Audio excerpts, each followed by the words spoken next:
യേശു പറഞ്ഞു, ഞാനും നിന്നെ വിധിക്കുന്നില്ല, പൊയ്ക്കൊള്ളുക, ഇനിമേൽ പാപം ചെയ്യരുത്.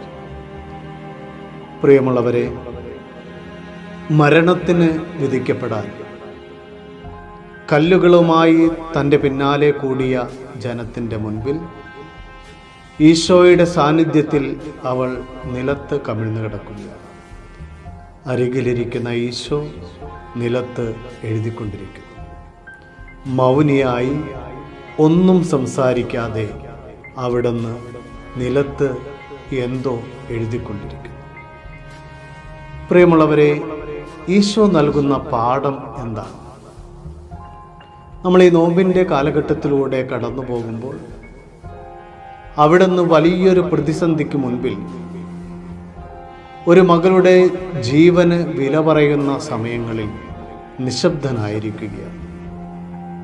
നിശബ്ദത ആന്തരികമായ സംസാരമാണ്.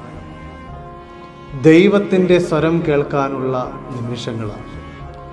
അവിടുന്ന് നിശബ്ദനായിരിക്കുമ്പോൾ തീർച്ചയായും ആ സ്ത്രീയുടെ ജീവിതത്തിലൂടെ തൻ്റെ പൂർവ്വകാലം കടന്നുപോയിട്ടുണ്ടാകാം. തീർച്ചയായിട്ടും അവളുടെ മനസ്സിലൂടെ അവൾ വന്ന വഴികളെക്കുറിച്ചുള്ള ശരിയായ ധാരണകൾ അവൾക്കുണ്ടായിക്കാണും. അതുകൊണ്ടാണ് അവളുടെ ജീവിതം തന്നെ മാറ്റിമറിക്കപ്പെടുന്ന ഒരു സംഭവമായിട്ട് മാറുക.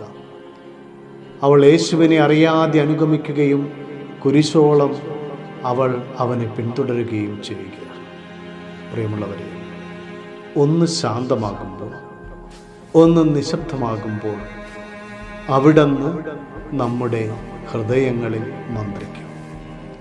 ബാഹ്യമായ ബഹളങ്ങളിൽ നിന്ന് ആന്തരികമായ ശാന്തതയിലേക്ക് എത്താൻ നമുക്ക് സാധിക്കുമ്പോൾ അവിടുന്ന് കൃത്യമായി നമുക്ക് നമ്മുടെ ഹൃദയങ്ങളിൽ മന്ത്രിക്കും.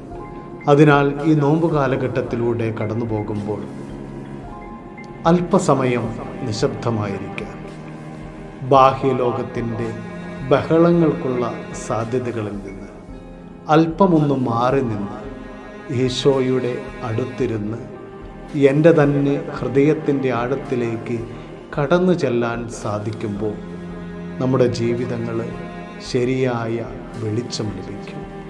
ഞാൻ എന്തു ചെയ്യണമെന്ന്, ഏത് രീതിയിൽ പ്രവർത്തിക്കണമെന്ന്, എൻ്റെ ജീവിതത്തിലെ പ്രശ്നങ്ങൾക്ക് പരിഹാരം എന്തെന്ന് എൻ്റെ ഉള്ളിൽ തന്നെയുള്ള ക്രിസ്തു മന്ത്രിക്കുന്നത് കേൾക്കാനാകും. അതിനുള്ള അനുഗ്രഹം നമുക്കുണ്ടാകട്ടെ.